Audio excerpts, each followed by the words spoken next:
So in this one, let's spend some time understanding what non-relational databases are. So to be honest, it's a very broad generalization of a huge variety of databases that are not very similar to each other, right? So people think that, hey, all relational databases are similar. That's true. But it does not mean that all non-relational databases are similar. So non-relational databases as a term is referred to classify all the databases that are neither MySQL, Postgres, Oracle types, like that are not SQL databases, which is a non-relational databases, no SQL databases. It comes from that, right? Okay. Now, what makes them interesting? So a lot of people think that non-relational databases scale more than relational databases. It's not completely true. Let me talk about it in detail, right? So non-relational databases, they come in different flavors. But one thing that kind of, and again, very broad generalization, kind of stitches them is they shard out of the box. So they don't work with an assumption that all the data needs to be present in just 1 DB. Like relational databases assumes that that's where you get foreign key checks, cascaded, basic cascades and triggers and whatnot. Non-relational databases, they don't assume that everything would be there in one node. And it gives you out of the box toolings to split it horizontally.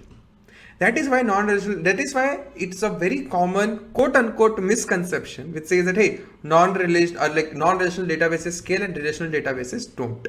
You drop, like relational databases gives you those strong guarantees, it gives you constraints, it gives you features, ACID transactions and whatnot. Non-relational databases don't give you those features, which means if you don't use foreign key checks, don't leverage transactions that much, then you can split even horizontally you can split relational databases. Last video we saw what sharding and partitioning was, right? So that's exactly, but non-relational database gives you those toolings out of the box, which is what makes it a little special. It just makes our life a little easier, right? But apart from that, it's not totally true that all non-relational databases are similar, right? So let's talk in this video. Let's talk about 3 different types of NoSQL databases. We'll look at document DBs, we'll look at key value stores, and we'll look at graph DBs. 3 very common databases that you need to know. Everything else is okay. Like there are far more types of non-relational DBs, but covering all of them might not be that interesting. So things that we definitely need, we would definitely go through that. Right? Okay. So let's spend some time understanding what document DBs are. Now, document DBs are closest to relational databases. Now, they are mostly JSON based. Again, it's a crude generalization. Like if you think about it, relational databases, we can say things very confidently because it's a standard. The way you can access relational databases, SQL queries, the way they store data, rows and columns. In non-relational databases, it's not completely true. Right? Because every database is free to choose their own query layer, their own storage layer, their own optimization, their own features, their own guarantees. Right? So that is where it's very difficult to generalize anything when it comes to non-relational databases. So, but let's spend some time understanding document DBs. Document DBs are the closest when it comes to relational databases. They are mostly JSON based. 2 popular examples, MongoDB and Elasticsearch. Right? MongoDB, very famous document database. Same thing goes with Elasticsearch. Elasticsearch, although it's more famous for search use cases, but you can still use it like how you're using MongoDB for that matter. Right? The best part is they support complex queries. Now, what do you mean by complex queries? Complex queries implies aggregations. Complex queries, like in SQL, you can do aggregations. Select start from this, group by this, sum this, and whatnot. All sorts of these features, filters and summations and whatnot, you can do it on relational DB and document DB. Most document DB gives you these features out of the box, which is where I say it's closest when it comes to relational databases. Now, one other key feature of document DBs, which is very similar to relational databases, is partial updates. So what happens is, let's say I have a document, I have user ID and total post. Total post is, let's say, set to 270. For a particular user ID, this is the total post. Whenever I want to do an increment I can just issue a command that says, hey, increment total post equal to total post plus 1 in this particular document. And it would just update this one thing. You'd say, hey, but every database does that. No, every database might not. Partial updates is very important feature for most databases, but a lot of databases, what they ask you to do, they ask you to read the entire thing, update and put the entire document back. Right? Mostly key value store asks you to do that. Again, there is no strict rule, but partial updates is a very good feature for a lot of databases to have, and document databases offer you this feature, which means that you don't have to read the entire document to make one small update. You can just issue that small update as part of your query and your database would apply to that. This makes your database performant. This makes your network IO very minimal because you are just sending. Imagine this document was 1 KB big. You just wanted to do count total post equal to total post plus 1, but you have to read this 1 KB document, update and then write this 1 KB document back. So you're doing 2 KB of data transfer unnecessarily just to update this one integer, right? That's why partial updates is a great feature and most document databases do that.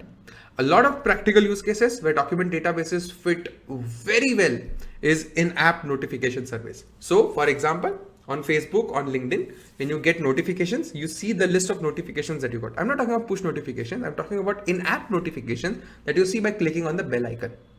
Those things are very well powered by document database because they are unstructured. You can put any kind of data in there. It does not need to follow a very strict structure as part of it. There's still structure to this, but you can put a lot of ad hoc data into each notification, right? So that's the beauty of it. So in-app notification, best example for that. Another is catalog service. So let's say you're building an e-commerce app. You want to just have a list of all the things that your store is selling, that is catalog.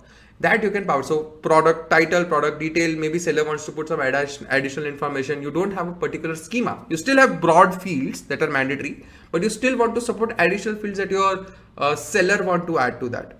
Catalog service, another classic example that you can build using document database. Right? Second class of database, really interesting one, are key value store. Key value store are very minimal. They are very minimal in nature. They restrict the access pattern to key value based access, which means you can get a key, put a key, delete a key and whatnot, but you cannot do operations on lot of keys in one thing, right? It's always one single key based operations that you are doing. Examples for that, Redis, DynamoDB, Aerospike, 3 classic databases, great examples for key value store. Now these are extremely simple databases. They have very limited functionality and they are meant to just serve key based access pattern. Now you say because they are so simple, you see that they are very widely adopted, but where you cannot adopt it is where you want complex queries like aggregations. Key value database don't support that. You cannot do iteration over it, aggregation over it and fire complex queries on values. It's all key based. Given the key, do me something. You cannot go within the value and do something around it. Like random attribute from the value you pick and do something. Key value database doesn't support it because then it goes into territory of document based databases. Right? Okay. But because it is limiting its functionality, it's limiting its access to just key based access. What it gives you very high ability to shard and partition the data. This is its biggest feature because now you know that your access is very limited to just key based things. Now what happens is you can literally spin up hundreds of nodes where you're distributing the data and querying it. And you get very large scale in this system without having any hiccups. That's the best part of key value stores, which is where you see key value stores getting very high adoption.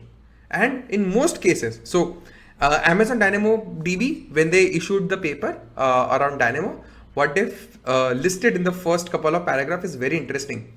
That when they analyze, so Amazon was mostly relational database driven. Almost every use case was powered through relational databases.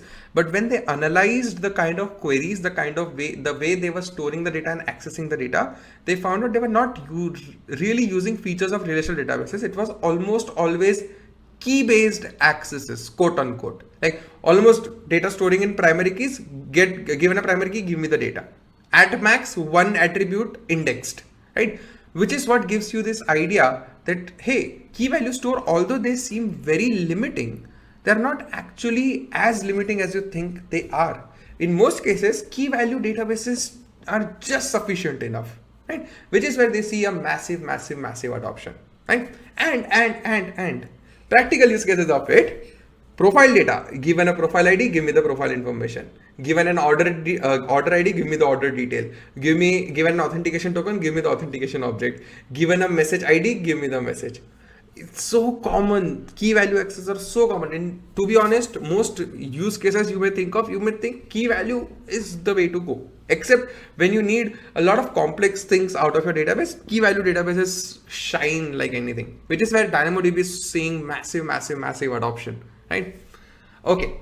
Now, one thing, if you think about it, designing a key value database is very easy when you do it with relational databases, because relational databases don't prevent you from doing anything. Primary keys becomes the key, value becomes string. Let's say you're storing string against it. You can shard relational databases and whatnot. You can use relational databases and document databases as your key value databases, right? And then key value database is just an access pattern. Some databases, and which is where I say that there is no standardization, right, across non-relational databases. So pick your favorite. So long as you're limiting your access pattern, you get the features that you want, right? Okay. The third kind of database, GraphDB. Now, graph database, why I'd like to talk about graph database is graph databases are very fancy things. Now, whatever you did in your graph data structures, like nodes and edges and vertices and graph algorithms and whatnot, those things, take all of that, bundle it in a database and throw it out. That's exactly what a graph database is, right? So whatever fancy graph algorithm we studied, shortest path, least common ancestor, traversal, graph databases specialize in graph algorithms. So wherever you see a graph use case, then hey, I can model this data in graph format. You go for graph databases. For example, A follows B. You store it in a graph database. Arpit bought an iPad. You store it in a graph database, right? So e-commerce, you can think of modeling a lot of stuff in graph databases as well. But warning, a simple warning that anything that you think can be represented in graph database should not be represented in graph database, because relational databases or normal key value store, they give you very good options. But graph databases, you should use it when you want complex graph algorithms that it would be very difficult for you to build on relational database or key value store or document DBs. That is where you go for graph database. You adopt a graph database because you want graph algorithms, not because you can model the data that way. Because to be honest, looking at anything, you can think I can model it in a graph. It does not mean you should, because graph databases are not optimal for transactions. They are not optimal for iterations. What they are good at is they are good at graph algorithms. So when you need sophisticated graph algorithms and you can model your data in a graph-like way, that's where you go for graph database. Always, always, always remember this, right? And you can use it to power social networks, A follows B, recommendation engine, fraud detection. We will take a look at them in explicit system designs that we cover at the end of this. But yeah, these are fascinating databases. So now, as part of exercise, what I would want all of you to do is I want all of you to, on your local machine, spin up MongoDB, play around with it. Spin up, let's say, spin up Redis, play around with it. Spin up Neo4j, dgraph, pick your favorite graph database, just play around with it. See the kind of features they provide. In a lot of cases, people don't know how to use it. They know what graph databases are, but they don't know how to use it. They don't know the capabilities of those databases, and which is where you just cannot say, hey, I don't know this stuff. Just spend some time exploring those things. It's very fun, and take this as an exercise out of this particular session. Right? So yeah, that's all what I wanted to cover in this one. I hope you found it interesting. I hope you found it amusing. That's it for this one. I'll see you in the next one. Thanks for time.